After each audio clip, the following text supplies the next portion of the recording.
Alors, bonsoir à toutes, bonsoir à tous, bonjour à vous autres selon vos différentes positions géographiques.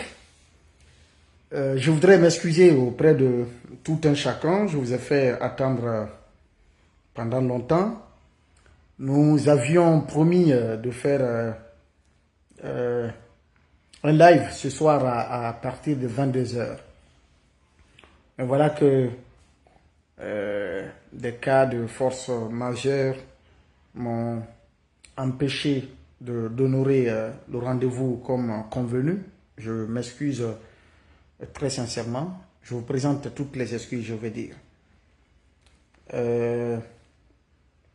Ce soir, chers frères et sœurs, nous faisons une analyse, n'est-ce pas, de certaines situations d'actualité, n'est-ce pas? Puisque les médias, les grands médias ne sont pas là, nos émissions d'analyse et de décryptage de l'actualité ne sont plus là, eh bien, nous faisons le devoir de faire quelques lives de temps en temps pour vous aider à mieux comprendre l'actualité, pour vous aider à décrypter l'actualité, pour vous aider, n'est-ce pas, à analyser les situations qui se passent dans notre pays et permettre à chacun aussi d'avoir une lecture éclairée des événements qui se passent en Guinée. Que vous soyez ici en Guinée ou ailleurs dans le monde, merci de l'estime et la considération que vous nous accordez. Hier, j'ai fait un post dans lequel j'ai posé des questions. 10 jours après la tragédie humaine d'Nzérékoré, toujours aucun bilan réel et définitif du gouvernement, aucune information sur l'enquête annoncée, ni sur la composition de l'équipe, encore moins sur l'identité des membres. Le président dont le trophée portait le nom s'est juste contenté d'un simple communiqué. Aucun déplacement sur le terrain, aucune prise de parole en tant que chef de l'État, père de la nation, pour compatir à la douleur des familles victimes et du peuple de Guinée tout entier. Aucune sanction annoncée, aucune interpellation parmi les acteurs, organisateurs et leurs soutiens complices de ce tournoi de propagande. Je dis la préoccupation semble désormais ailleurs.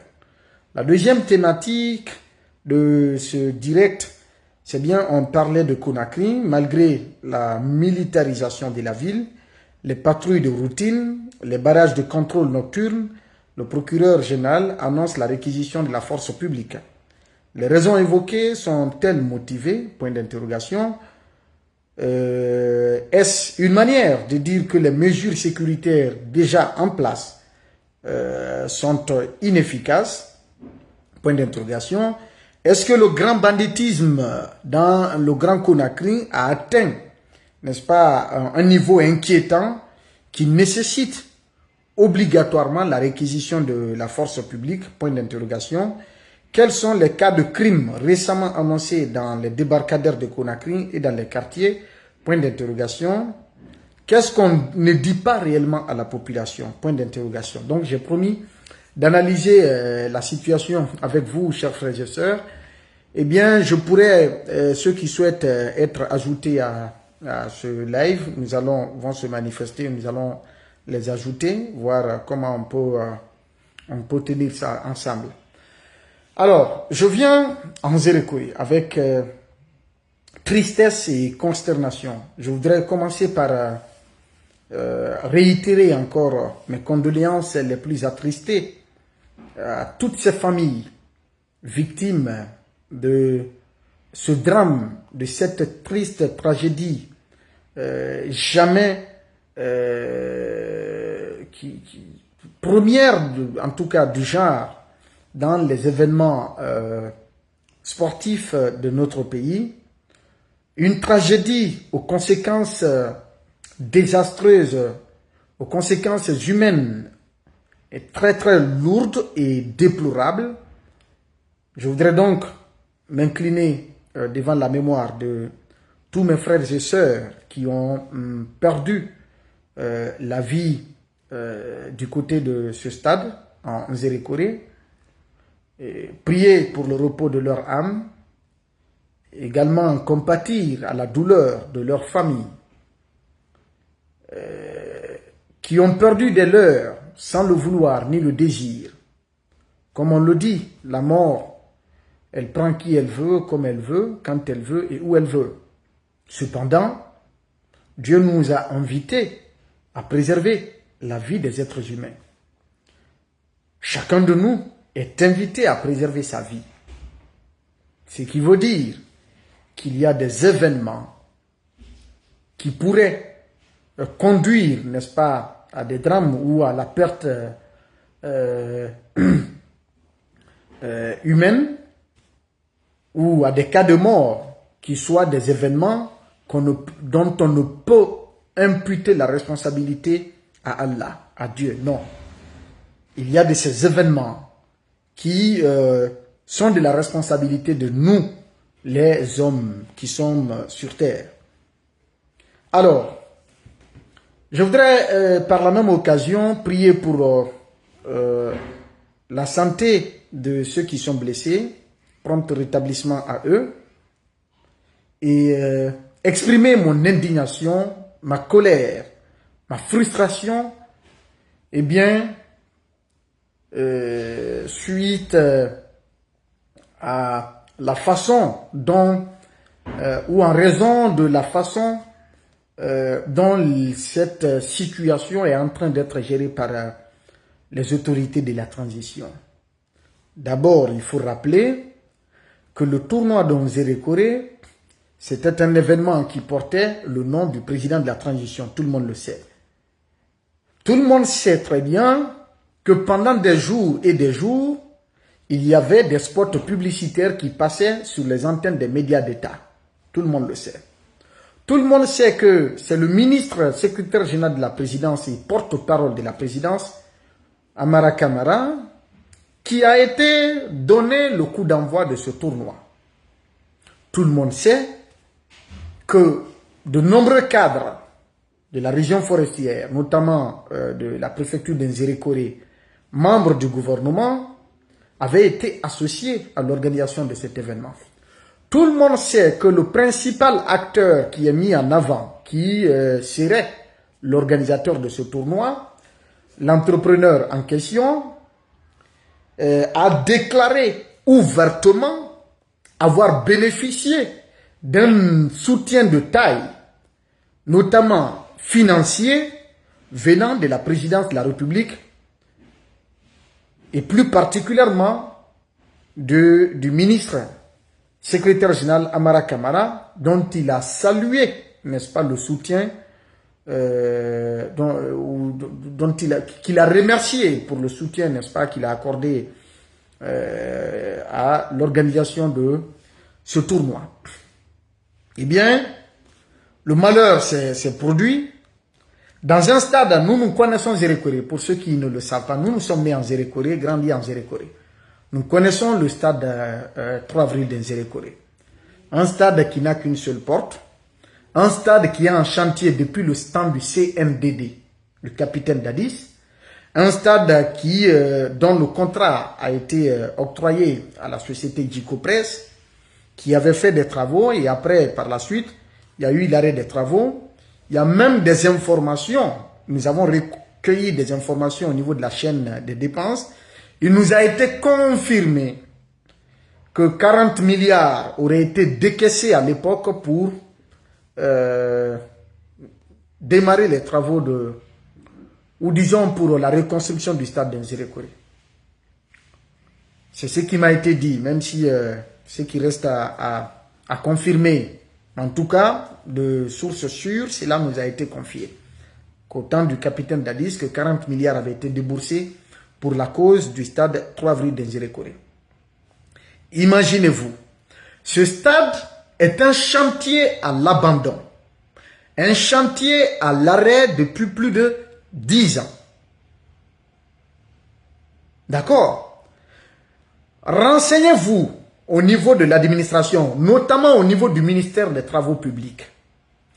Quand un chantier est à l'arrêt par la faute de l'État, vous allez voir après, dès que les travaux doivent être relancés, le plus souvent, les entrepreneurs demandent à ce qu'il y ait un avenant sur le du contrat. C'est-à-dire à ce que l'État revoie le contrat pour rehausser les montants parce que on suppose que le temps que l'édifice ou le chantier a passé à l'arrêt, qu'il y a forcément des intempéries qui ont impacté les travaux, que ce temps d'arrêt a joué sur les agrégats qui étaient sur le terrain, sur la qualité des installations, etc., etc. Donc, on demande à procéder à un avenant pour augmenter le montant.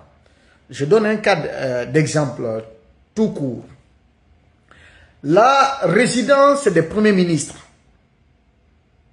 dont on parlait, vous avez entendu parler de la résidence du premier ministre au temps de Goumou, du premier ministre Goumou, certainement vous avez entendu parler. Cette résidence les travaux de cette résidence avaient été lancés sous Alpha Condé pour un montant d'un peu plus de 7 milliards. L'argent avait été payé jusqu'à une certaine hauteur, je crois quelque chose de 6 milliards, si je ne me trompe. Je n'ai plus les données en tête, les documents ne sont plus en ma possession, mais vous allez comprendre ça. Les travaux ont évolué jusqu'à un certain niveau. Après, la famille de Conté avait réclamé la paternité du domaine. Il y a eu l'arrêt du chantier. Après, Alpha Condé, quand il a été informé, a déboursé de l'argent pour, n'est-ce pas, désengager ou en tout cas pour débarrasser la famille de Conté. Donc, on leur a payé la valeur du domaine en question.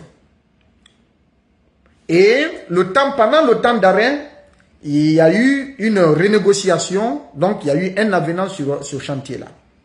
Au temps du CNRD, ce même chantier avait été relancé encore pour un montant d'un peu plus de 6 milliards, ou environ 7 milliards. Et ça a été passé par gré à gré, on a dit pour des besoins d'urgence. Mais l'urgence, là, très malheureusement, jusqu'aujourd'hui, le chantier là n'est pas fini. Donc, ça c'était une parenthèse pour vous dire. Donc, le chantier du stade d'Inzérékoré était à l'arrêt, à l'abandon. Donc la tribune était faite, c'était même pas achevé. On ne sait pas, la qualité de la tribune n'a pas été évaluée pendant plus de 10 ans. L'ouvrage est abandonné, c'était presque une ruine humaine. On n'a pas tenu compte de cet aspect-là. On a appelé la population à se mobiliser pour être dans le stade. Renseignez-vous. Pour ceux qui sont installés en Nzérékoré, il nous a été dit quoi? Que des chaînes musicales avaient été montées sur les véhicules pour, n'est-ce pas, faire le crieur public dans les rues de Nzérékoré, appeler la population à une forte mobilisation. Il avait même été annoncé dans la foulée que le président allait être en Nzérékoré pour assister à cette finale-là. Ce qui a incité beaucoup de jeunes à être, n'est-ce pas, à la dimension de l'événement. D'accord? Beaucoup de gens donc ont fait le déplacement pour être au stade de Nzérékoré. Partagez s'il vous plaît, il n'y a pas de souci. Voilà, ils n'ont qu'à partager et puis éviter que les fourmis fassent signaler notre direct. Donc, essayez de soutenir très bien pour sécuriser, on va évoluer. Voilà, ceux qui veulent participer au live, attendez un peu, après on va vous ajouter, vous allez donner vos analyses. Donc, c'est dans ce stade-là, on a invité la population de Nzérékoré. Il y a également des sources locales qui affirment que des véhicules avaient été envoyés dans les villages environnants de Nzerekore pour transporter les habitants de ces villages-là à venir assister à cette finale-là. Donc, faire une grandiose mobilisation pour donner l'impression à l'opinion publique nationale et internationale que le CNRD, notamment son président, le général Mamadi Doumbouya, a reconquis ou en tout cas a conquis l'assentiment du peuple de Guinée dans leur projet ou dans leur intention de confisquer le pouvoir. Et donc, il fallait passer par tous les moyens pour remplir le stade. Et c'est ce qui fut fait. Vous avez remarqué, il y avait plus d'enfants que de personnes majeures. Les enfants ont envahi le stade. Des deux côtés, le stade était comble et archi-comble. Eh bien, vous avez entendu parler de toutes les explications qui ont occasionné les jets de pierre, etc., etc. Je ne vais pas rentrer dans ces détails-là. Mais figurez-vous, un stade qui ressemble à un enclos qui n'a qu'un seul portail, une seule porte d'entrée et de sortie. Si, à la suite, n'est-ce pas, des mouvements dans ce stade-là, les services de sécurité qui étaient sur place jettent des gaz lacrymogènes, des gaz auxquels la population de Nzerekore n'est pas tellement habituée, comme nous qui sommes à Conakry dans les manifestations. Donc, le fait d'avoir tiré des gaz lacrymogènes dans le stade, il y en a même qui se sont étouffés à cause de cela. Et après, c'est cette marée humaine qui s'est dirigée vers le seul portail pour se frayer du chemin. Pendant ce temps, les véhicules des officiels également étaient là aussi à se frayer du chemin. Ce qui s'est passé là, les témoins vous ont décrit, la population de Nzerekore, de nombreuses personnes ont pris la parole sur le sujet, les vidéos aussi, les images sont plus éloquentes que n'importe quel autre témoignage. Donc, il s'est passé tous ces événements-là. Voyez les vidéos. Aucun citoyen de Nzerekore, aucun observateur, aucune personne ne peut dire que l'ampleur d'une telle situation, avec tout ce qu'on a regardé dans les images, qu'il n'y a eu seulement que 56 morts. C'est ce qui a été communiqué. Sauf que nous sommes des Nzerekore, nous sommes des journalistes d'investigation, nous avons des contacts sur place. Nous nous sommes renseignés dans la soirée même de l'événement. On n'a pas voulu prendre le devant. Nous avons reçu des témoignages du corps médical sur place. Renseignez-vous, il y avait des stagiaires, des médecins stagiaires qui ont même fait des crises face à l'ampleur de la situation. Il y a des médecins stagiaires à l'hôpital régional de Nzerekore.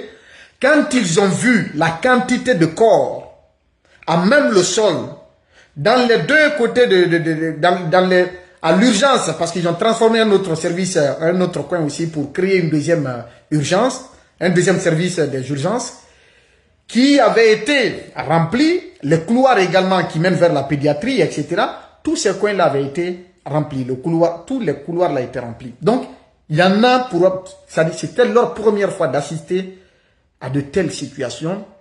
Ces personnes-là ont fait des crises.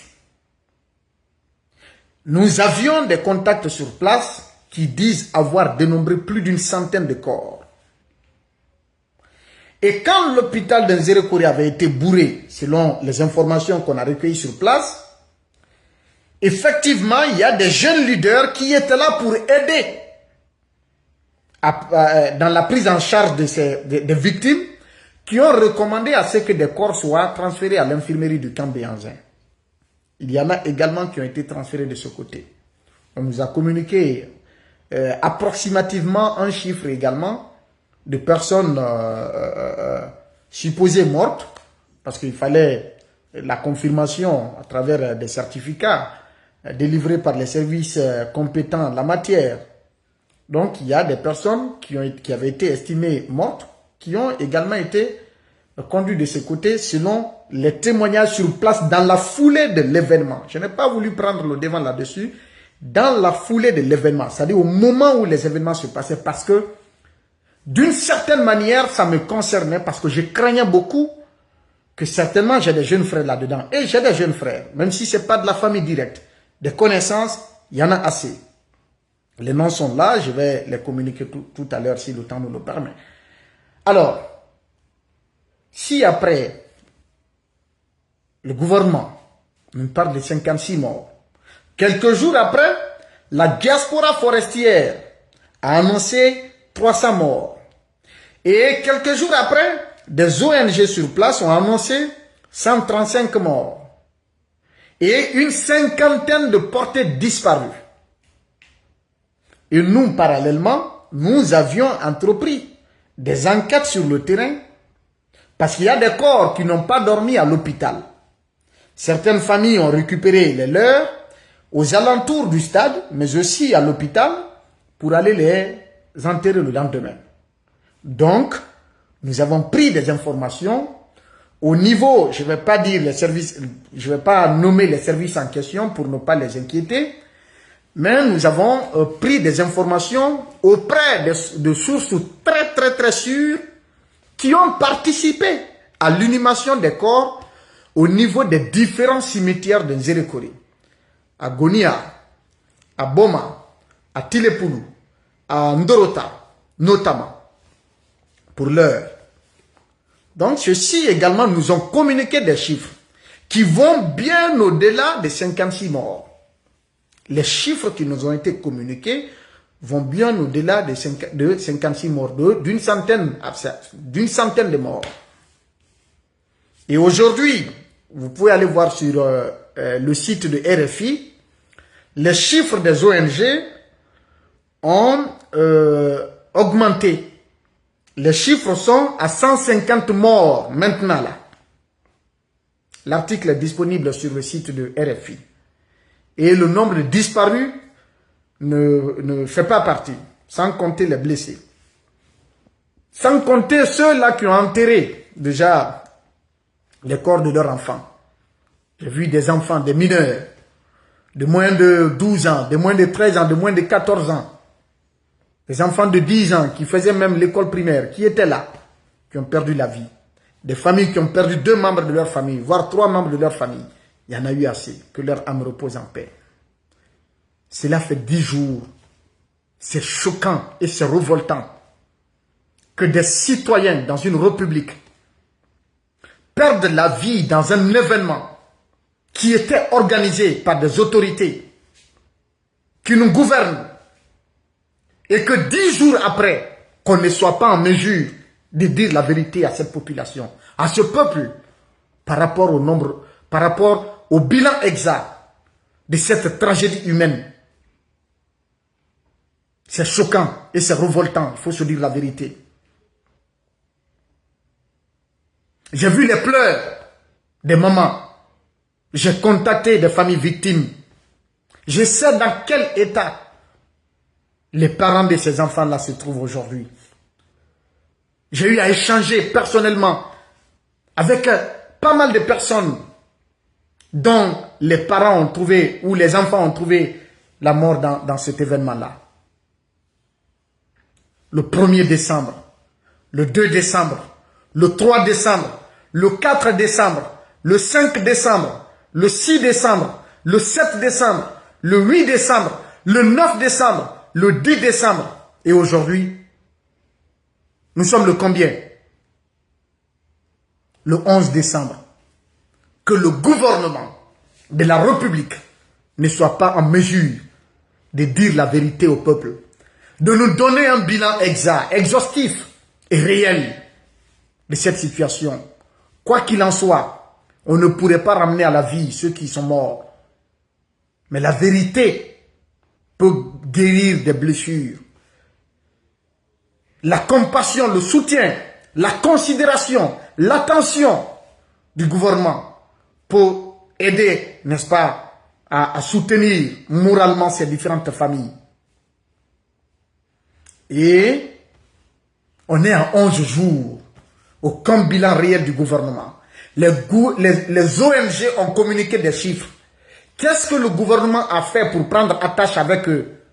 Pour, n'est-ce pas, reconsidérer le bilan qu'ils ont donné, demander à ces ONG les preuves qu'ils ont sous la main, qui confirment qu'il y a eu plus de 100 morts, d'autre part des centaines de morts. Pourquoi, avec tous les moyens dont dispose le gouvernement, pourquoi le gouvernement ne peut pas nous dire 10 jours, 11 jours après, combien de nos compatriotes ont trouvé la mort au stade d'Inzérékoré? Vous ne trouvez pas ça révoltant? Vous ne trouvez pas ça suspicieux? Vous ne trouvez pas ça en tout cas cruel? Vous ne trouvez pas ça comme une attitude de banalisation de la vie humaine? La vie humaine est-elle sacrée aujourd'hui dans ce pays? 11 jours après. On a annoncé qu'il y aura une commission d'enquête sur le terrain.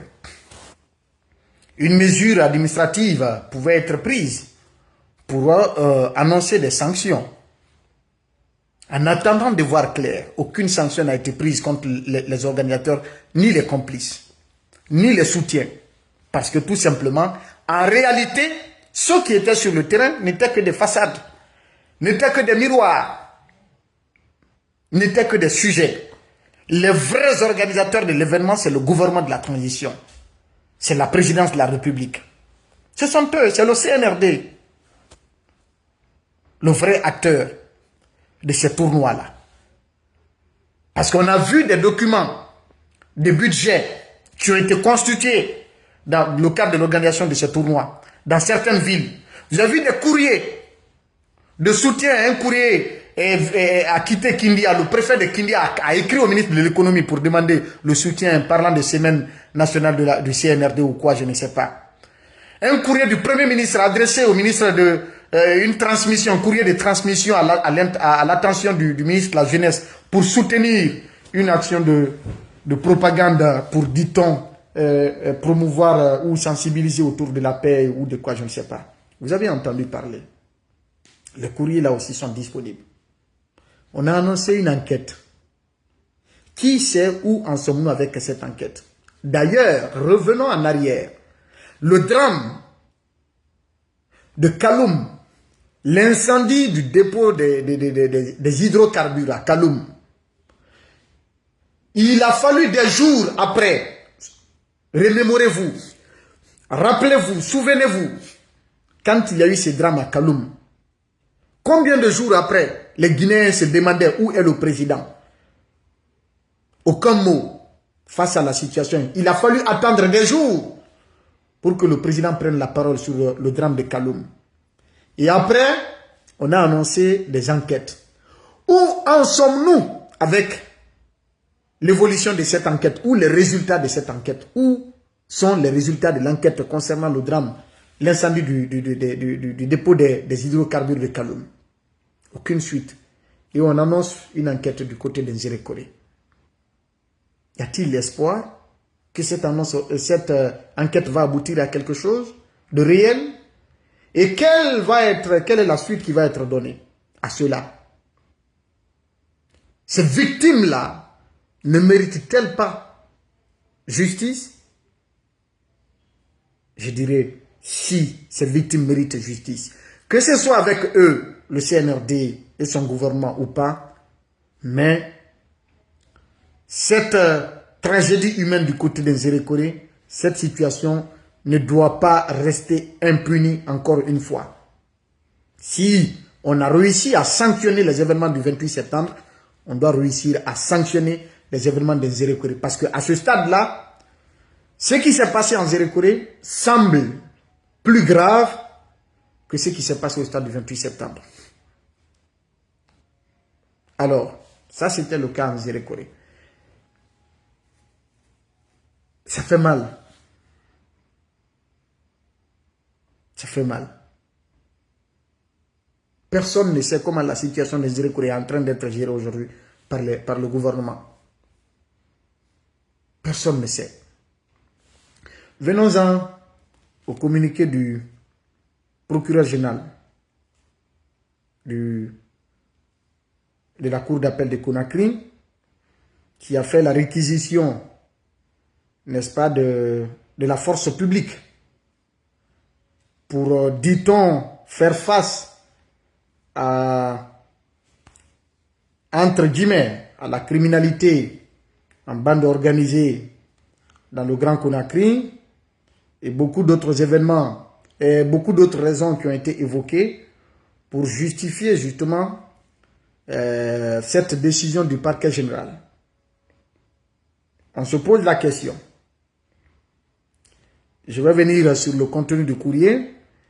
Il dit, considérant que la recrudescence de la délinquance et de la criminalité en bande organisée est marquée par la commission de crimes et délits dans plusieurs quartiers de Grand Conakry, bon, du Grand Conakry, on voulait de Grand Conakry, y compris dans les débarcadères, considérant que le trafic des migrants se réalise principalement à travers les voies maritimes et à destination des pays étrangers, considérant que la nécessité absolue de sauvegarder la paix et la sécurité publique mérite une réponse appropriée par la collaboration de la population, des autorités locales, des forces de sécurité, des parquets d'instance et du parquet général près la cour d'appel de Conakry.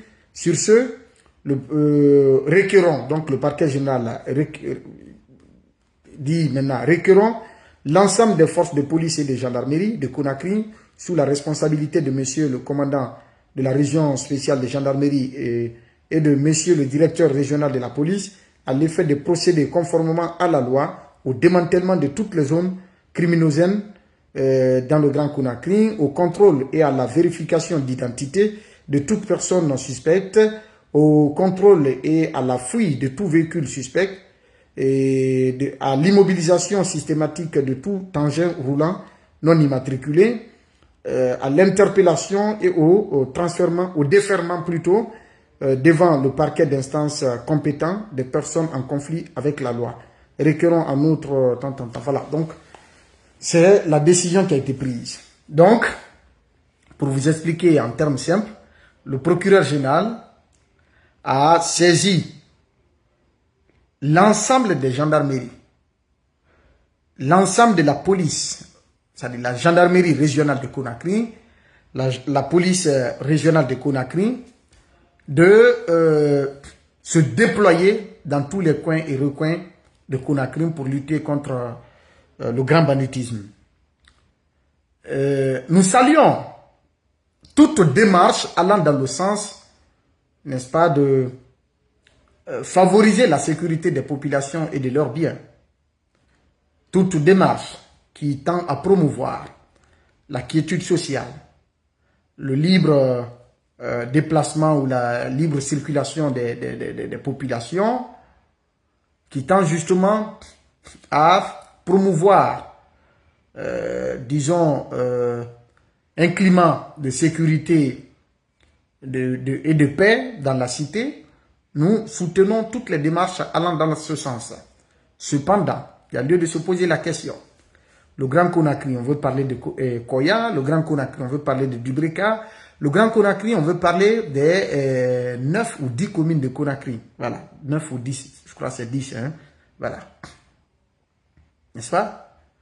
Alors, figurez-vous que l'ensemble des commissariats de Koya, l'ensemble des gendarmeries, que ce soit départementales, brigades de recherche ou autres brigades, que ce soit la BAC, que ce soit encore quel autre service, il y a des commissariats, il y a la sûreté, il y a les CMIS. Toutes ces unités ont été incapables d'instaurer ou de garantir la sécurité des populations de Koya. Pareil pour Dubreka. C'est ce que ça suppose, hein. Pareil pour Conakry, que l'ensemble des CMIS de Conakry, l'ensemble des gendarmeries, que ce soit les gendarmeries départementales, que ce soit les brigades, que ce soit comment, les groupements, que ce soit les CNIS, les commissariats, les BAC, les BRB, etc., GIGN, tout ça, là, les gendarmeries de recherche, les brigades de recherche, toutes ces unités-là n'ont pas réussi à lutter contre la criminalité dans le Grand Conakry. Finalement, on fait appel à toute la force. À toute la force de la police et à toute la force de la gendarmerie. C'est pas curieux? C'est mon analyse personnelle. Hein? Moi, je me dis, à mon avis, puisque nous nous acheminons vers le 31 décembre qui doit normalement marquer la fin de la transition du CNRD, est-ce que ce n'est pas une manière d'occuper le terrain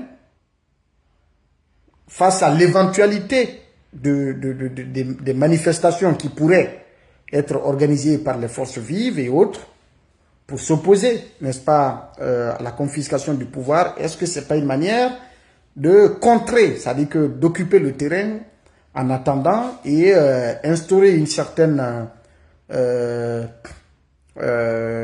garantie sécuritaire ou en tout cas occuper l'espace pour assurer un certain contrôle sur l'ensemble de la ville et empêcher qu'il y ait des regroupements à quelque niveau que ce soit? Est-ce que ce n'est pas dans cette optique?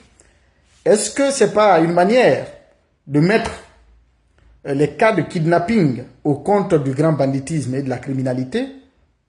Est-ce que l'État ne serait-il pas en train, plutôt, n'est-ce pas, de fuir un peu sa responsabilité ou d'écarter, d'éloigner sa responsabilité autour des cas de kidnapping qu'on a constatés à Conakry? Point d'interrogation. Également, on dit les débarcadères. Pour qu'il y ait, n'est-ce pas, de telles mesures de réquisition, à mon avis, il faudrait que le danger, que la réalité soit constatable, que soit palpable sur le terrain. De vous à moi, c'est vrai, je ne suis pas à Conakry en ce moment, je suis à l'intérieur, mais vous qui êtes à Conakry, dans la presse, je suis presque l'ensemble des médias en ligne, tous les jours, les cas d'assassinat ou de meurtre, quelle est la fréquence aujourd'hui? Est-ce que chaque matin, les citoyens de Conakry se réveillent avec une nouvelle qu'il y a eu des attaques à main armée ou qu'il y a eu, les bandits sont allés tuer X ou Y de l'autre côté? Est-ce qu'il y a une certaine prolifération des cas de meurtre, des cas d'assassinat dans le Grand Conakry? Point d'interrogation. Est-ce que dans les débarcadères, les pêcheurs artisanaux, vous qui êtes dans les débarcadères, les pêcheurs artisanaux, est-ce que vous êtes parvenu à enregistrer des cas d'assassinat, de meurtre ou de tuerie dans vos débarcadères? J'ai demandé à certains acteurs des débarcadères qui m'ont dit qu'ils n'en ont pas connaissance. Et pourquoi, n'est-ce pas, avoir pourquoi le parquet prend-il une telle décision pour, dit-on, faire face à la criminalité et au grand banditisme? Il faudrait que la réalité soit, que la mesure soit proportionnelle à la réalité du terrain. À chacun d'analyser. Est-ce que le cas, l'inquiétude, ou en tout cas le cas de la criminalité, de l'insécurité dans le Grand Conakry a atteint un niveau qui dépasse les services de sécurité ordinaires qui ont pour mission régalienne de veiller à la sécurité des populations et de leurs biens, pour nécessiter, n'est-ce pas, la réquisition de l'ensemble de la force publique, police et gendarmerie? Est-ce que vraiment les raisons tiennent la route? Les raisons sont valables? Point d'interrogation, chacun d'analyser.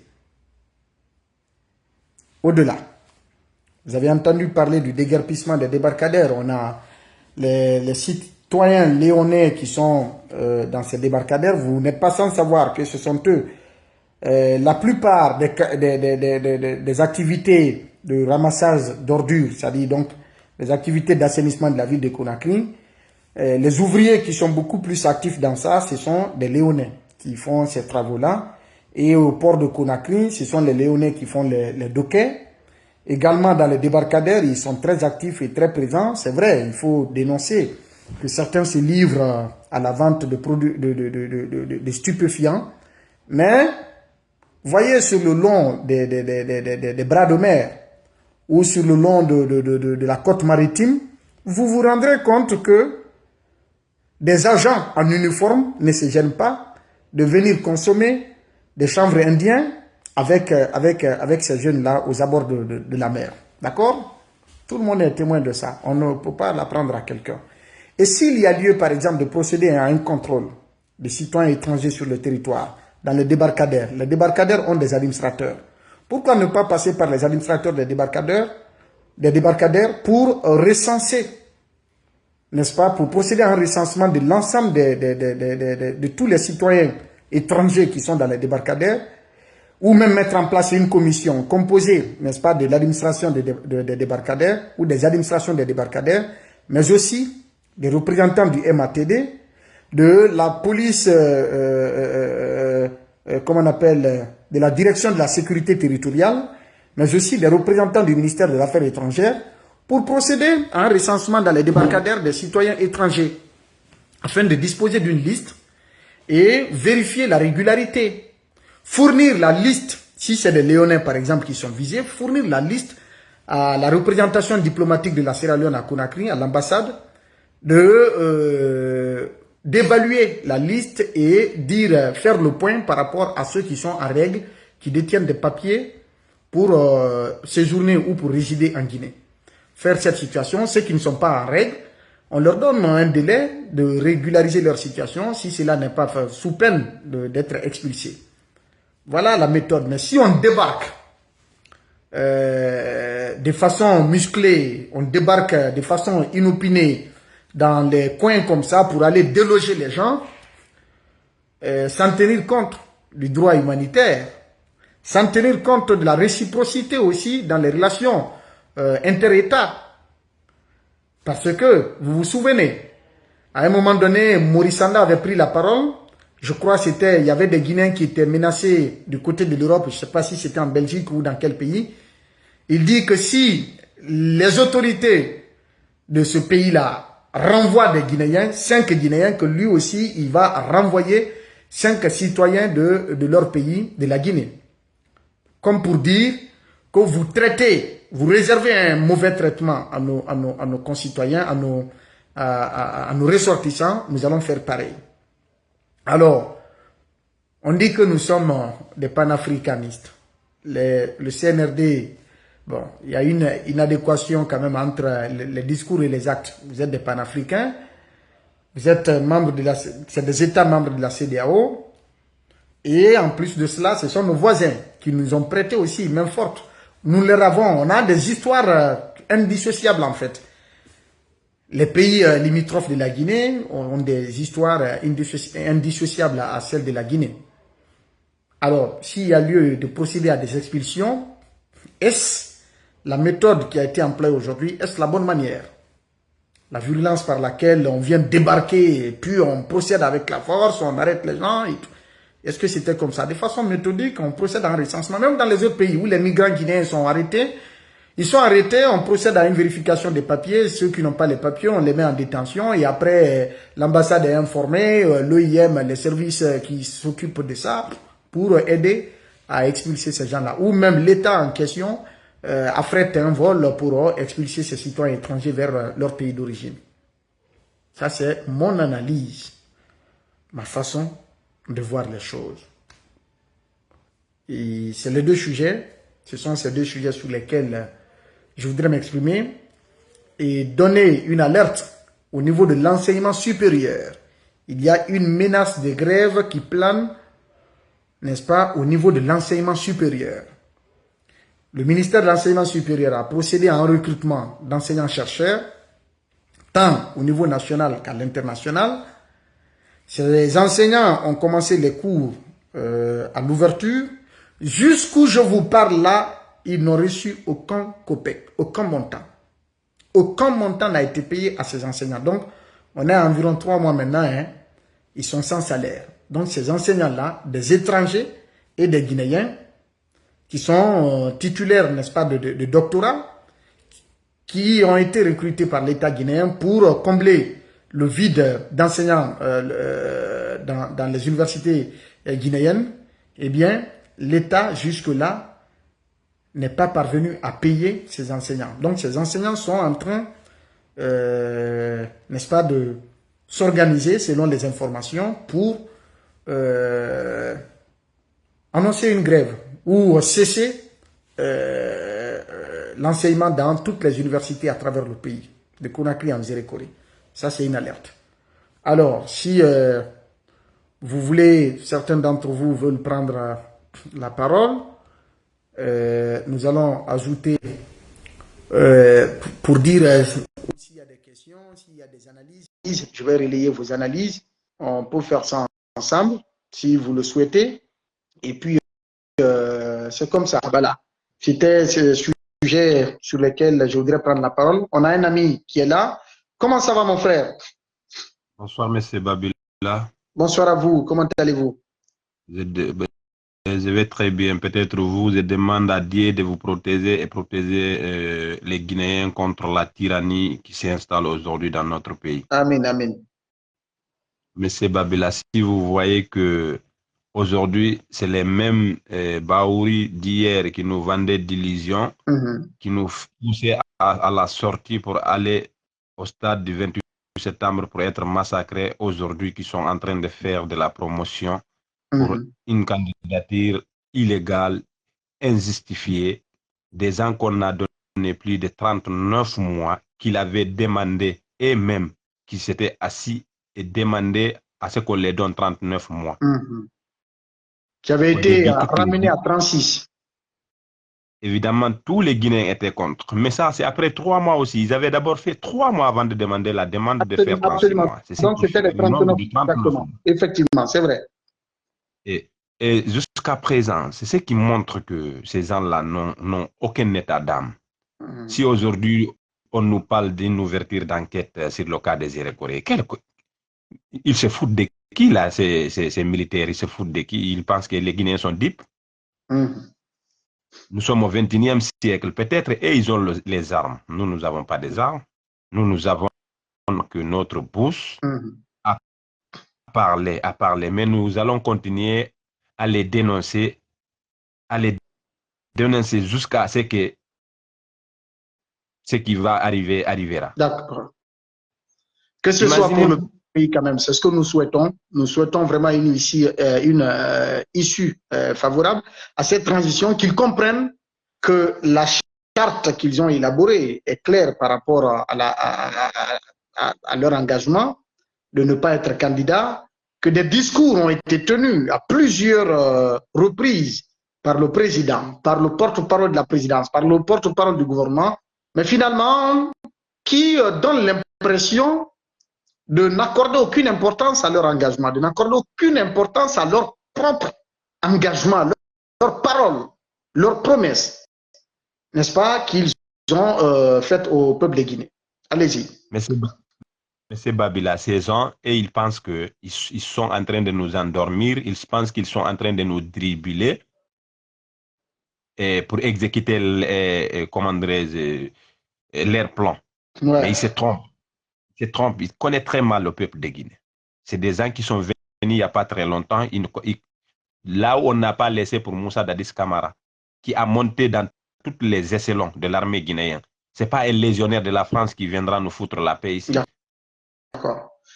Voyons voir après le 31 décembre. Je sais que le peuple de Guinée est un peu réticent, mais vu ce qui se passe aujourd'hui dans le pays, je vous assure que tout le monde en a marre à ces gens.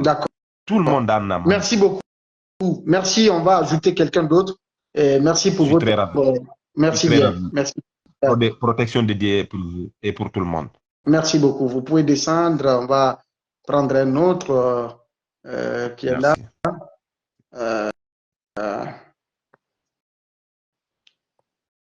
Voilà. Il y a un autre qui a demandé à être dans le live. Je crois que je vous ai ajouté, hein, Monsieur Diallo. Si vous pouvez... Monsieur Diallo, je vous ai ajouté, je crois. On va évoluer.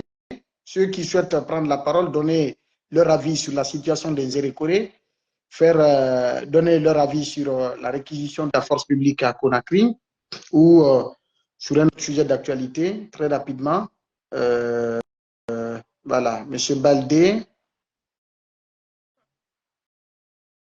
Voilà, Monsieur Baldé, vous êtes ajouté.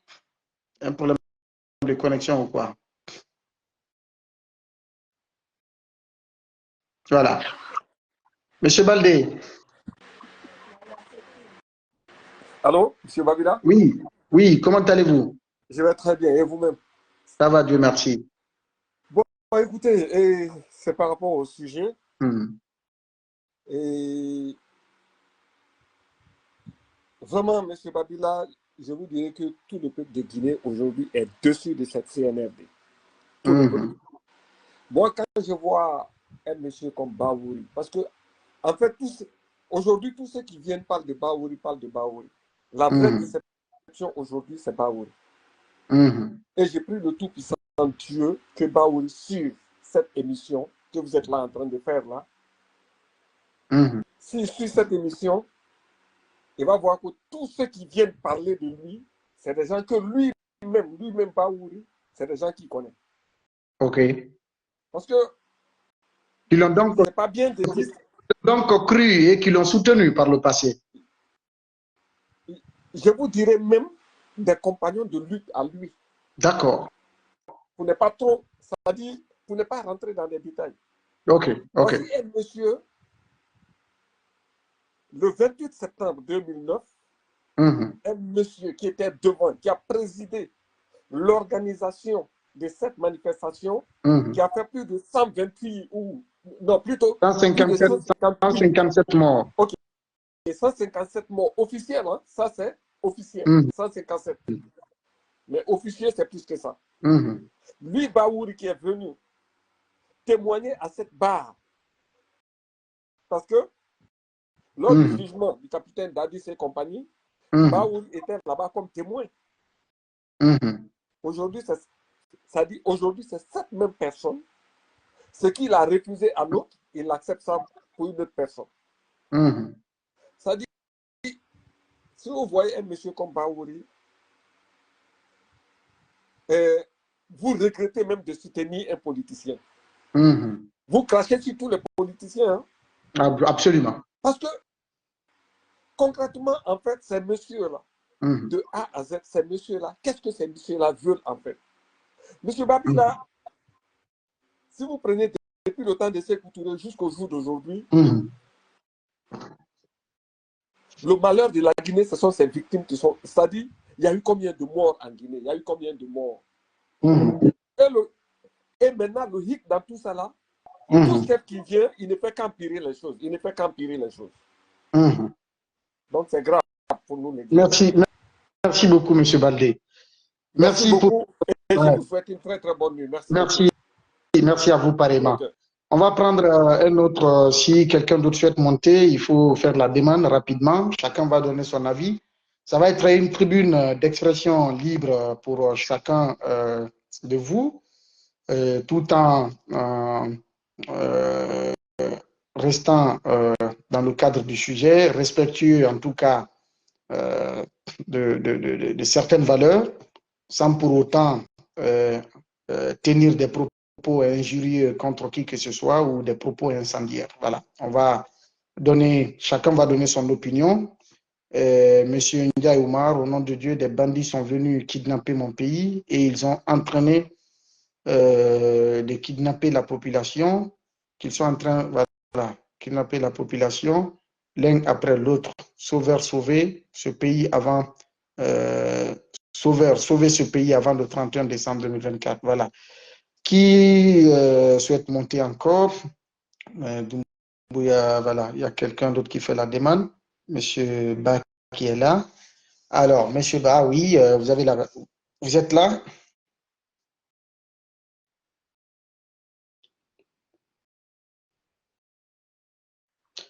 Comment ça va, mon frère? Je vais très bien, Babila, et toi? Très bien, oui. Déjà, alors, je vous écoute. Vous me recevez? Oui, très bien, très bien. Super. Donc, j'aimerais intervenir sur le point de Zéro Corée. Il faut juste savoir que les autorités en place, et spécifiquement, moi, je vais parler du ministère de la Jeunesse, ils ont mis tout en œuvre pour mobiliser la couche juvénile ou les populations à la base à adhérer à l'idéologie de la transition. Et cela passe par le sport. C'est pour cela, il y a quelques mois, le ministre de la Jeunesse et d'autres cadres des différents départements sont partis à l'intérieur du pays. Ils ont injecté beaucoup d'argent pour mobiliser les gens autour de cette idéologie. Mais fort malheureusement, vous avez vu ce qui s'est passé à Zérékoré, c'est déplorable. En fait, la réalité, nous sommes en train de revivre des choses qu'on a déjà connues dans ce pays. Et seulement moi, ce qui me fait beaucoup de la peine, c'est que un peuple mérite ses dirigeants, en fait, en quelque sorte. Je suis d'accord. Un peuple mérite vraiment ses dirigeants. Parce que pas plus tard qu'aujourd'hui, moi, je revoyais un peu les daddy shows. C'est des trucs qu'on a déjà vus, en fait. Peut-être nous, à la base, on était un peu jeunes, mais c'est pour ça que je partais sur YouTube revoir. C'est les mêmes propos qui ont été tenus ici en 2009. C'était les mêmes stratégies politiques, la création de... Et c'est les mêmes Guinéens qui soutiennent. En fait, c'est des trucs qui se sont déjà passés. Moi, je blâme un peu le peuple parce que le souci est que ce peuple n'est pas organisé. Et ça aussi, le problème, c'est qu'à un moment... Vous ne savez pas ce qu'il veut réellement. Ou bien, est-ce que vous ne pensez pas aussi que c'est la pauvreté qui justifie cette prise de position mercantiliste?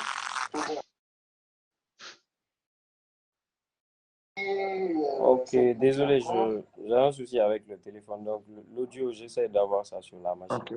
Donc, je disais que à un moment donné de l'histoire, on a bien quand même essayé de s'organiser. Mais le souci aussi, c'est au niveau des leaders, que ce soit les acteurs de la société civile, les leaders politiques, chacun vient pour son propre compte. Je vous dis, il y a des acteurs de la société civile qui viennent, qui créent des mouvements populaires où la population se retrouve dans le combat. Mais le véritable problème, le véritable problème, c'est que les gens viennent pour leur propre image. Les deux autres qui m'ont précédé ont parlé de M. Baouri. Vous voyez un peu, ça fait de la peine. Il y a 10 ans auparavant ou 15 ans auparavant, ce monsieur était devant une foule pour réclamer des choses et aujourd'hui, vous partez loin, vous partez loin, revenons tout près en 2020 contre le troisième mandat. Il était dans le FNDC à lutter contre le troisième mandat. Il a fait des tribunes pour interpeller même sur les menaces que la confiscation ou que la modification constitutionnelle pourrait entraîner, les conséquences que cette ambition d'Alpha Condé pourrait entraîner pour le pays sur le plan économique, sur le plan sécuritaire, pour la Guinée, pour la sous-région, etc. Donc, j'ai même lu deux de ces textes cette semaine là, ou la semaine passée sur ma page ici. Voilà. Ça, c'était en 2020. Ok, bon, désolé, j'ai un problème avec moi. D'accord. En tout cas, merci d'être intervenu. Merci infiniment. Voilà. Merci beaucoup. Il y a un autre qui est là, M. Keita Abdourahman. Voilà. Monsieur Keita.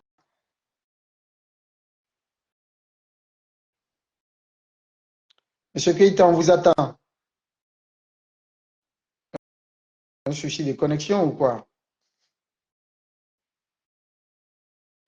Voilà, il est là. Monsieur Keita, bonsoir. Bonsoir mon frère Keita. Comment allez-vous? Ça va légèrement, disons comme ça. Ok. Voilà. Écoute, c'est un plaisir. Le plaisir est partagé. Et d'entrée de jeu, d'abord, je commence par te féliciter pour ton engagement personnel et acharné, objectif et patriotique. Merci beaucoup. Je sais que c'est un risque énorme que tu prends. Ouais. Un risque qu'on ne peut mesurer la portée au vu des circonstances. Oui, absolument. Mais voilà, j'ai envie de dire que c'est digne d'un Keita, ah, mais oui. je ne dirais pas ça, sinon les Bangoura viendront et les Kabas viendront ici. Absolument. Voilà. Bon. Merci beaucoup. Et donc, moi, je voudrais faire la rétrospective d'abord de de la situation dans laquelle nous sommes aujourd'hui, c'est-à-dire le 5 septembre 2021. D'accord. À partir de ce jour, une chose a été faite, c'est-à-dire que le Guinéen que nous sommes n'applaudiront plus un coup d'État. Ouais, ça, on est sûr et certain. On est sévré à partir de l'instant, n'est-ce pas, de l'euphorie, ok, qui nous a animés ce jour-là à applaudir le coup d'État. Ouais. Donc, ça, c'est une chose de fait. Et la deuxième chose ici, c'est qu'à travers cette tragédie de transition que nous vivons aujourd'hui, en tout cas, il y a une couche guinéenne qui s'est émancipée de toute considération religieuse, politique, communautaire, ultra-communautaire, de toutes sortes de considérations groupuscules qui a animé parfois certaines personnes. Aujourd'hui, les gens avertis, issus de toutes les sensibilités, toute obédience, ont compris que un pouvoir est exercé par un groupuscule de personnes qui travaillent pour son propre intérêt, pour son propre compte. Une oligarchie civilo-militaire. Évidemment. Et donc, que ces gens n'ont que faire ni des communautés, ni des religieux, n'est-ce pas, ni des politiques, ni de la société civile. Ils ne font que happer à tout bout de champ, tout arriviste et tout opportuniste à travailler avec eux. Ce qui nous ramène aujourd'hui à compter nos morts à travers le malheureux événement qui s'est produit au stade du 3 avril à Zérékoré. Je profite de l'occasion pour m'incliner devant la mémoire des victimes et saluer le courage, n'est-ce pas, de ces familles qui ont perdu à jamais des enfants qu'ils ont mis au monde et qu'ils ont élevés dans la galère et dans la misère que nous connaissons dans notre pays, et que pour simplement justifier, n'est-ce pas, qu'un chef de la junte est aimé à tel point que l'organisation d'une élection n'est pas utile, que pour ce fait, un monsieur et une dame perd son enfant de 13 ans, 14 ans, 15 ans, 16 ans, ou parfois même des enfants uniques. On ne peut jamais, on ne pourra jamais, n'est-ce pas, ici, dénombrer le nombre de dégâts et de trous que certaines familles ont eu à travers cette tragédie. Et les gens autour donc, de Mamadi Doumbouya, j'ai bien apprécié lorsque tu mets le doigt sur la responsabilité du CNRD en ce qui concerne l'organisation. C'est une évidence. Sauf que là où Mamadi s'est encore fait avoir par cette camarilla autour de lui, après la tragédie, après Dakabra, on lui demande de faire un décret portant l'interdiction d'association des images. C'est une supercherie qu'il n'a pas vu venir. Parce que qu'est-ce qui se passe à partir de là? À partir de l'instant que les images sont dissociées par décret, étant donné les faits, peu importe l'association ou la dissolution des images ici, Mamadi Doumbouya, en tant que président de la transition, est le responsable devant l'histoire de ce qui s'est passé à Zérékoré. Si, il doit en être conscient, il faut le dire, parce qu'aujourd'hui, figurez-vous que depuis le camp Zérékoré, on ne parle pas d'Amara Kamara, qui a été pourtant sur le terrain. Mais on parle de qui? De celui dont le tournoi portait le nom. Absolument. Absolument. Et en dissociant les images, qu'est-ce qu'il fait? Il y a un effet domino, c'est humain. À partir du moment où on ne voit plus les images de ces Paul et Pierre associés à l'image de Mamadi Doumbouya, avec le temps, la mémoire risque de les oublier. Et pourtant, ce sont des gens qui se sont activés, savamment pensés, des personnes dotées d'une capacité cognitive, qui ont réfléchi, concocté des plans pour mettre en place cette situation-là. Effectivement, et ces personnes-là sont connues. Ces personnes-là sont connues. Oui. Ce n'est pas de l'initiative de Mamadi Doumbouya lui-même. Nous avons des renseignements, ça ne vient pas de lui, cette initiative d'organiser des tournois un peu partout en pompe dans tout le pays.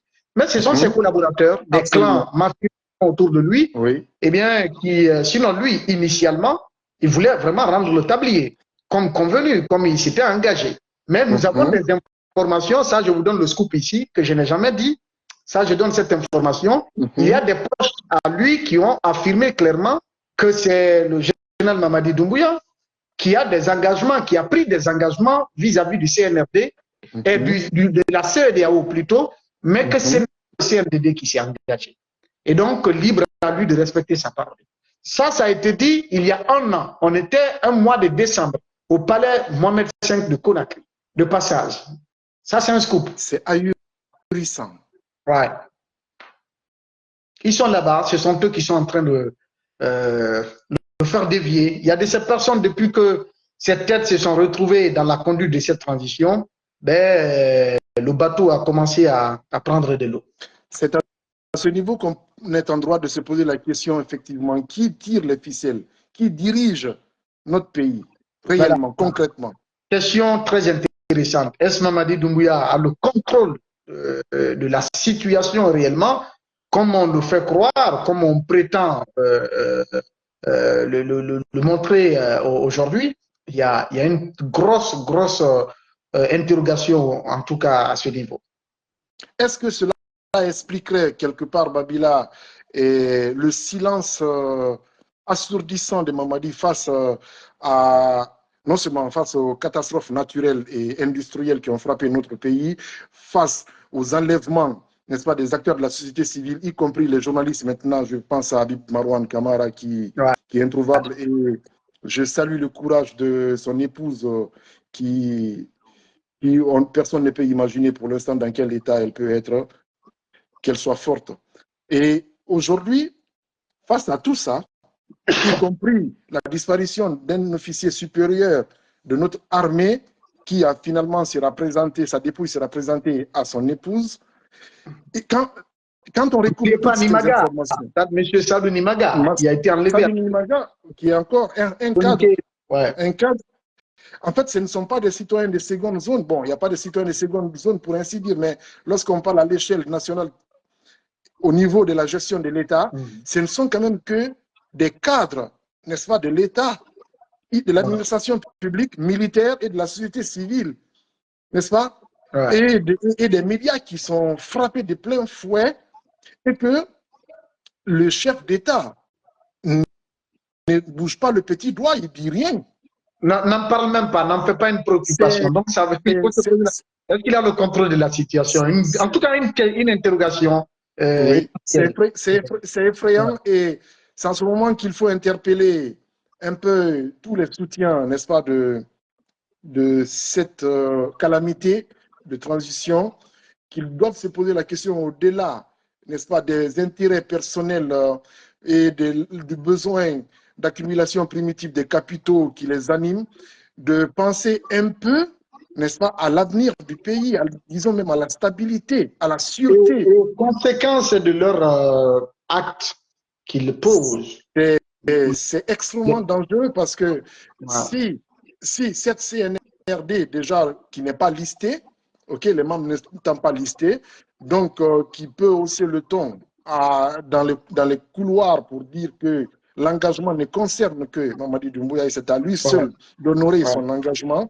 Nous avons eu ces informations de sources très très sûres. Extrêmement inquiétant, Babila. Ça, c'est extrêmement... Je crois que déjà, à côté de tout ce qu'on est en train de vivre, cette information est d'autant beaucoup plus inquiétante que même le drame qui s'est produit, puisque ce n'est que la conséquence de cette décision qui a causé le drame à Zérékoré. Hein. C'est la racine pivotante de la situation dans laquelle nous sommes aujourd'hui.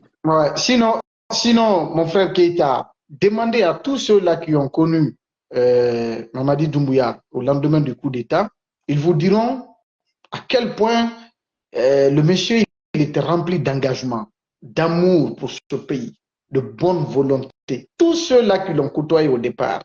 Mais il y a de ces têtes, depuis que ces têtes-là sont apparues dans la transition, et moi, j'ai tout de suite deviné que nous allons partir dans le sens inverse, en fait. Et c'est ce qui arrive finalement. Très malheureusement. Là, c'est glacial ce que tu viens de dire, Babila. Écoute, je ne vais pas monopoliser l'antenne. Merci beaucoup. Oui, merci Il y a d'autres beaucoup. personnes, mais on en reparlera plus tard en privé. Inch'Allah. Ok. Merci, Allez, merci, salut, merci, frère. merci Oui. bien. Vraiment, Merci. ça fait plaisir. Oui. Abel, un nom robot là, je ne vais pas oser prendre ça. Monsieur Camara, vous, je vous ajoute. Il y a un autre nom là que je ne vais pas oser prendre. Parce que là, ça me fait peur un peu. À moins que la personne m'écrive en privé pour me rassurer. Voilà. Il y a Monsieur Camara qui est là, je crois.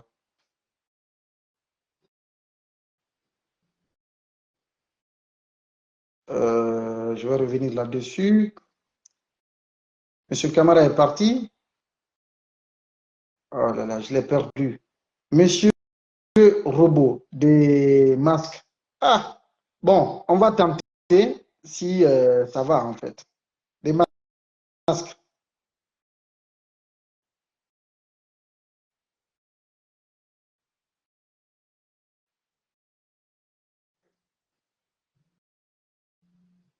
Allô? Oui, bonsoir. Bonsoir mon frère. Comment ça va? Oui, ça va. Et chez vous? Le masque doit tomber ou bien le masque ne va pas tomber? Non, pas pour le moment. Mais Ok, je suis un heureux et fidèle auditeur, mais aussi un follower de votre page. d'accord. On vous écoute très rapidement. Des masques. Eh bien, je viens d'écouter votre, comment dirais-je, votre expression par rapport à la volonté de Mamadi Doumbouya. Et moi, je dirais que je m'y oppose un peu.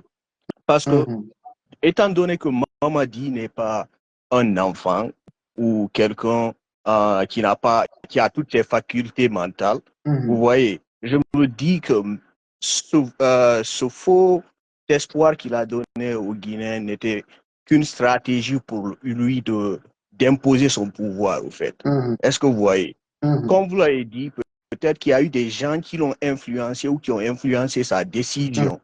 Mais à partir du moment où il a vu que cette transition était en train de dérailler, il est conscient de l'état du pays, il est conscient de la situation de tous les Guinéens, il est conscient de tous ces kidnappings, toute cette injustice. Il peut, à la moindre des choses, rendre le tablier ou peut-être fuir le pays s'il était vraiment responsable. Pour moi, il est consentant de tout ce qu'il fait, tout ce qui se passe en Guinée actuellement. Est-ce que vous voyez? Et je ne dis pas qu'il n'a pas envie de changer. Et je ne dis pas aussi qu'il n'y a pas des gens autour de lui qui veulent le noyer, vous voyez. Mais en général, il est consentant. Il y a plusieurs manières pour lui d'éviter tout cela. Ouais, c'est vrai. C'est pas faux. C'est pas faux non Parce plus. que et dire que ce qui et pire moi dans tout ça, c'est de voir que il n'a pas eu le toupet de faire un discours après cette tragédie de Zéro Corée. Est-ce que vous voyez? Ne serait-ce qu'un petit discours de 5 minutes pour vraiment souhaiter ses condoléances à ces familles qui ont vraiment perdu leurs proches de la pire des manières. Et dans quel espoir? Dans l'espoir de vouloir imposer, lui, sa dictature. Est-ce que vous voyez? Donc, pour moi, c'est quelque chose de très... Il est consentant avec tout ce qui se passe en Guinée. Et pour lui, il veut le faire. C'est tout. Il faut seulement que le peuple se réveille. Il faut que des gens commencent à soutenir surtout des journalistes comme vous. Parce que à entendre les rumeurs, il y a beaucoup de journalistes aujourd'hui qui veulent changer de cap. Est-ce que vous voyez? Il y en a qui ont changé. Il y en a qui ont renoncé. Voilà. Voilà. Un journaliste qui travaille pour le pouvoir, exactement. Ou un journaliste au service du pouvoir, je me pose la question si ce journaliste continue d'être journaliste ou communicant. Amin, il faut juste comprendre que les gens n'ont pas le même courage. Est-ce que vous voyez? Moi, je ne peux pas comprendre aussi que des gens disent que non, vous voyez, avec toute la pression qu'il y a derrière eux, le pouvoir a les armes. Bon, vous êtes là, vous êtes un exemple palpable. Habib Marouane est un exemple palpable. Vous Ah oui, n'avez mais il y pas a un peu vu de là, risques. même si vous êtes en Guinée. Ça comporte énormément de risques. Énormément de risques. Ça, il faut Voilà, le dire. mais je vais vous dire une chose. Pour une lutte noble, il faut prendre tous les risques qu'il faut. Une lutte noble ne peut pas se mener sans les risques, sans avoir le courage. Si nous prenons sur le plan religieux, nous avons notre prophète Père Salut sur lui qui a pris tous les risques. Est-ce que vous voyez? Donc, il faut vraiment avoir le risque là. Et moi, comme je vous l'ai dit, je n'ai pas à soutenir ces thèses qui disent que non, vous savez, il risque de mourir. Les gars, les gens doivent comprendre que la mort, elle est prescrite déjà. Personne ne peut retarder son heure, personne ne peut anticiper son heure. Est-ce que vous voyez? Donc, il faut vraiment, vraiment se sacrifier. Il faut que les jeunes aussi prennent conscience. Aujourd'hui, ce que j'ai remarqué de plus sur les réseaux sociaux, c'est le fait que la jeunesse est plus concentrée sur des sujets qui n'ont aucun caractère éducatif. Bidon. Voyons même Est-ce que vous voyez? La réflexion a quitté le débat. Voilà. On est sur les réseaux sociaux pour le divertissement, pour les conneries. Entreprenons. On est combien en live là? Vous voyez, ça tourne autour de 140. 150, si c'était un truc, 150. Voilà. Maintenant, si c'était un buzz par rapport à un faux mariage, par rapport à un divorce, tout le pays serait en train de parler de ça. Je vois même des blogueurs qui se disent intellectuels ou qui ont fait les banques qui s'investissent dans cela. Ce qui est vraiment déplorable. Aujourd'hui, chez nous, le Guinéen, quand il prend, il risque de payer 5 000 à 10 000 francs de passe pour juste aller écouter des futilités. C'est-à-dire même pas une seule vidéo qui peut leur apporter quelque chose de positif. Ouais, c'est vraiment déplorable. Et pour finir, j'aimerais bien vous féliciter pour tout ce que vous faites. Merci. Et vraiment que Dieu vous bénisse, que Dieu vous donne la force de vraiment pouvoir continuer cette lutte-là. Parce que à ce point-là, c'est pas facile. C'est vrai. Merci beaucoup. Merci beaucoup, Demasque, l'homme masqué. Merci bien. Ouais. Je vais être obligé de mettre fin à ce direct. Il y a beaucoup de gens qui étaient là pour demander à monter. Je pense que nous pouvons perpétuer cette initiative. Dans les jours à venir, on va identifier des thématiques pour permettre à chacun de vous de prendre la parole. Ça va être une tribune d'expression libre, un média en ligne donc qui va naître très certainement à travers cette page-là, pour donner la parole à chaque citoyen sur des thématiques intéressantes en lien avec la vie de notre pays, de notre nation. Et surtout, par rapport à cette transition en cours dans le pays. Je suis obligé, parce qu'il y a une situation d'urgence qui insiste sur un de mes téléphones, et donc je vais devoir mettre un terme à ça, dans l'espoir de vous revenir très bientôt. Avec vous, on va échanger, Inch'Allah, je fais la promesse.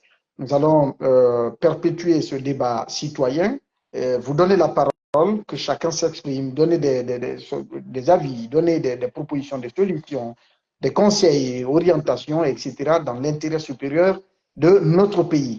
À chacun de vous, merci pour la disponibilité, merci pour la confiance, merci pour l'estime et la considération. Et nous n'avons rien à vous donner en retour à ce que vous nous offrez comme attention. Eh bien, nous ne pouvons que vous remercier, également vous inviter à plus de courage, de patriotisme et à promouvoir surtout des valeurs humaines et sociétales. Ce pays a besoin de tous ses fils et toutes ses filles. Ce n'est pas un Français ou un Américain qui viendra aider ce pays, ou en tout cas qui viendra faire avancer ce pays. C'est par les efforts de l'ensemble des filles et fils de ce pays que ce pays va sortir ou pourrait sortir de cette situation et offrir un cadre de vie normatif, en tout cas le bien-être à l'ensemble de sa population sans exception, quelque chose dont disons qui nous attire tous, qui nous motive tous. C'est d'ailleurs l'aspiration de tout un chacun, et que Dieu nous aide sur ce chemin-là, que Dieu aide notre pays, que Dieu fasse en sorte que nous sortions, n'est-ce pas, de toutes ces malheureuses situations qui nous attristent chaque jour qui passe, afin que le Guinéen puisse dire désormais, alhamdulillah, Dieu merci, à l'image d'autres pays qui sont en train de bien écrire leur histoire aujourd'hui. Merci. Et encore une fois, la patrie avant tout. Au revoir.